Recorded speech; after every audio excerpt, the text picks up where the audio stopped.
Also can be very important. Do you have the right kind of courses? Do you have test scores that align with that institution? If they require essays, are you interested in writing essays? If they're looking for recommendations, do you have people that you'd like to request recommendations of? If they're thinking of a portfolio, do you have artwork that you could submit or a talent-based component if you're thinking of an audition? Those are all pieces that it relates to the admissions requirement that, based upon the particular institution your student might be interested in, require it to be a good fit. Additionally, looking at social life, what your students will be involved in outside of the classroom. Clubs, organization, we call it sports sometimes, not this fall.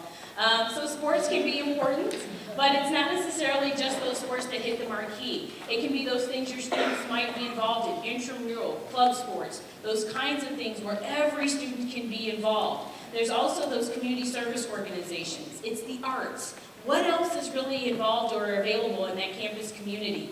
What's the vibrancy of that city? Does it close up at 9 p.m.? Those kinds of things that become very important as your student thinks about where they will be living for the next 4 years of their life. Additionally, they want to think about career opportunities, internships, co-op. Co-op not as popular. Students aren't delaying their graduation in order to take a semester off to really work. Most students are doing internships over the summer, so they're really trying to keep moving on their degree programs. Things like study abroad, things that really enhance what they're learning in the classroom to help them determine, is this a good fit? Am I finding the career that I thought I was as I'm studying this academic area of interest? Those are all things that they want to think about. And financial aid and scholarships, what's available to students. Those things often can be determined based upon when a student applies to a college or university. The earlier the better in terms of those early deadlines often will be important as it relates to scholarships and financial aid as well. Visiting campus, as I've mentioned, really important. You got to go and kick the tires. Make sure it's a good fit. Make sure that as you're looking at the institution, sure, if it's in Michigan, we have snow. So again, our lovely brochures, we may have one snow picture, but it was a really sunny day and it was pretty, even though it was snowing. Yeah, we all live in Michigan. It's gray a lot. So again, as it relates to actually physically getting on that college campus, you got to see it on its worst day to see if you'll enjoy it on its best day. So I encourage students to visit whatever the season might be in that area. If you're thinking of a college or university, and find out, okay, give it to me. If it's rainy season, I want to go then. So you can literally see, if this is what it's going to look like, am I okay here? Can I survive this? If it's winter, sure. Then certainly going there and seeing, do they clear the sidewalks? Who's important? Are the students first? Those are the things that you want to make sure. Visiting the school during the school year can certainly be important, but also going during the summer when it's typically much more leisurely, that you can kind of stroll around, certainly can be important if you're trying to get a better sense of the campus and the town life, rather than getting an idea of the vibrancy of the campus. If you want vibrancy, you go in the fall or the spring of the year so that you can truly feel the vitality of a campus community. Meeting students, faculty, and staff can be important. But certainly the smaller the institution, the more important that interacting with the faculty can be, because certainly you're going to see that faculty member maybe more than once. They could be your advisor, they could be your freshman year course instructor, they could be a junior year course instructor, so you can see them many times throughout your undergraduate experience, the smaller the institution. They also could be placed in the residence hall as also a dorm advisor as well. So it's important to recognize the smaller the institution, the more interaction you're going to have with that, that faculty, that core faculty group that work with first-year students. So it's important to recognize, do I like these people? Will this be a good fit? If you're interested in the performing arts, certainly important, because the instructor that typically you are auditioning for will be the person you are closely and directly working with, not just your first year, but throughout your undergraduate experience. So if you all don't click then, again, it could be something that you want to work on, or maybe you think maybe this won't be a good fit and you should attend another institution. Also recognize that you may want to sit on an academic course. Sometimes I encourage this, especially if you're a little nervous about a particular area of academic interest and wanting to kind of shake the nerves off. But certainly attending the course to see what a chemistry course in college is like. I don't know if students walk away getting a better sense of what a college chemistry course or an English course is like. But again, if you're a student who's feeling a little nervous about what that will look like, certainly attending a course is an opportunity that students can feel comfortable requesting. But again, as you meet with or interact in a classroom or even meeting with faculty, having a pre-prepared list of questions, really important. The worst thing you can do is kind of go and not have anything prepared and just kind of, I'm here. I don't know what to ask you. Some faculty will be amused by that. Some of them will kind of, okay, let's help with this. And some of them, unfortunately, will be a little annoyed. So again, depending on the time of year, whether or not they're midterms or finals, certainly trying to utilize your time and their time to the best of your ability will be important. So even a pre-prepared list of questions, certainly not things you would find on the website, can be very important. So asking them, basic questions about the degree program, not so helpful. Perhaps asking them about a research opportunity within their lab might be helpful. So things that faculty member can help you with. If it's something that faculty member wouldn't necessarily have information about, don't visit the faculty member. Visit the person who directly can answer your question. We also think you should take the tour of campus. I know often families will talk about, we've had generations who have attended the university. We don't need a campus tour. You've had the family tour, which typically means they tell you about the school buildings from what they remember. And sometimes that folklore is just wrong. It's incorrect. And we continue to pass it on for generations and generations. There's also a lot of renovations that go on college campuses. You get that from the campus tour. So they talk about what might be new on the campus, new programs, undergraduate degree programs. They might talk about new facilities. All of those things are covered on the campus tour. That is not covered in family folklore. So it's important to recognize that's what you miss. You also don't hear from other families that are also taking the tour that have a very different perspective. So they may come with different questions that will spark questions for you.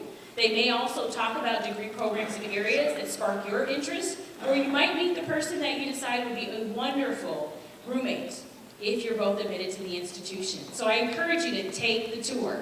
Wear comfortable shoes though. It's also important to meet general departments sometimes, but again, you don't necessarily have to feel like you need to do that initially. Certainly that can happen during orientation or once a student is admitted when they revisit the college campus. The admissions process is something that at this point, recognizing that each college and university will have standards, things they're looking for as they evaluate the application. Certainly your students' academic preparedness will be the thing that we're going to be looking for first. You will find that schools can be rolling admission, who will send out decisions as the applications are received. They don't hold them for any particular date, and some of them may begin reviewing even at the end of junior year. It's important to recognize that some of those schools, you want to ask additional questions. Why are you admitting my student so early? What information do you have about my student that would allow you to make that decision so quickly? And again, that might tell you a little bit more about the selectivity of the institution, how early on they're able to make that decision. Rolling admission schools often are trying to increase enrollment because, again, they may not necessarily need to know how many applications they're receiving in order to determine how many students they need to admit. So that's important to recognize. But rolling admission schools review applications as they receive them. Precipice or regular notification schools wait until they receive all of their decisions and then release the decisions typically in late March or early April. Modified rolling admission schools typically don't release decisions daily, but it may be monthly. So it's really a modified ability to send out decisions in groups, but certainly not holding them all for one date. Early decision, just remember the D, binding, so that if your student applies to a school early decision, they are bound to attend that institution unless they can't afford it. So that should be the student's dream school, that no matter when they send out the decisions, where it's located, if the student is admitted, that's where they want to attend. I encourage you, if you're applying early decision to a college or university, please have visited the school. Please know where it's located. Please make sure that is your number one choice of school. Often students apply to schools early decision as a strategy. It's easier. Not necessarily. And certainly you've now told them that you are going to enroll. And that's why for schools that have an early decision program, they ask you to sign really a statement saying you understand what early decision means.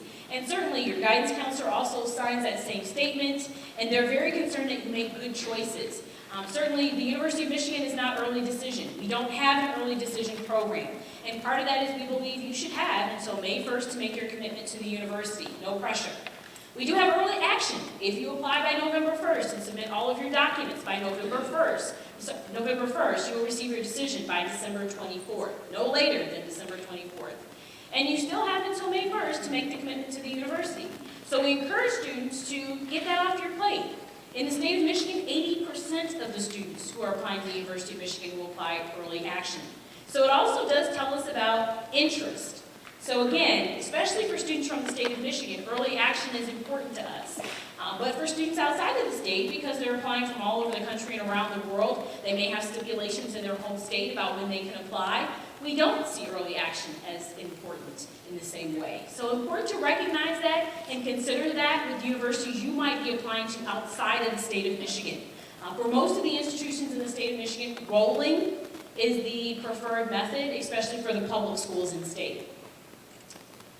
Early response, those are schools that have a date that basically say if you apply by October 1st, so Michigan State has an early action date, certainly you will receive your notifications sooner. So keep that in mind. Many schools are moving forward, moving up the application deadline in the fall to try to encourage students to get those applications submitted. But you're not hearing of an August date or even a July date. Again, it really September is when things start rolling in colleges in terms of that application process. As we think of the application process, I've talked about many of these things, so I'll just briefly go over them. The application transcript, or the transcript from the high school, key. The elements of your transcript are really important. Grades, courses, rigor of curriculum, all very important in the evaluative process. Trend, so are the grades going up, down, or remaining about the same throughout the first 3 years of high school? The courses selected, so as those grades are going up or down or remaining about the same, what happened? Are we taking AP courses? Are we taking honors courses? Is that where we see the grade change? Those are things that colleges and universities will look for. The more selective the institution, the more they will pay attention to the transcript, including curriculum and test scores. Students who are sitting for tests more than once, we encourage you to submit all of those test information to colleges and universities, release it officially. The reason being is we do look for all that information. Colleges are being notified much later if test scores are being canceled. So I received notification the last week of August of test scores being canceled for a student. We did not have other test scores on file for the student, so we informed the student that unfortunately we were no longer able to consider the application because now we had no test scores for the student. So the student now was not able to enroll at the university. Really important, you release your test data, all of it officially from the testing agency to colleges and universities. SAT 1, subject tests are not required for the University of Michigan, but certainly are required for many private institutions in those subject tests. Many will give you very specific subject tests that you need to take. Based on the academic area of interest, I encourage you to think about those subject tests for those schools. Often they'll tell you if you're interested in engineering or a science area, please sit for a math and a science subject test score. Again, check with the individual institution to find that out. Same would be true for AP. Most institutions don't use necessarily the AP results for the evaluative process. They will use it to grant credit once students are admitted. If you take more tests, so again, as I mentioned, the advanced placement exams, or even thinking of the subject tests, releasing the institutions can offset, perhaps if you were ill. So if the junior year something happens, you get sick for a prolonged period of time, you don't do as well in the class, but you did very well on the AP, certainly submitting both can be very helpful to an institution. If you had a particularly difficult teacher, that maybe you just didn't quite get it, it didn't fit in, but you took the exam, did very well, certainly releasing it to a college or university can be very helpful in offsetting that grade if you're uncomfortable or concerned about it. Extracurricular activities, leadership awards, and service are also very important. As I talked about, it balances, tells me how you spend your time, gives me context for who your student is as a person rather than simply grades and test scores. Very black and white, very flat. As we start to look at extracurricular activities, essays, and short answer responses, gives us a much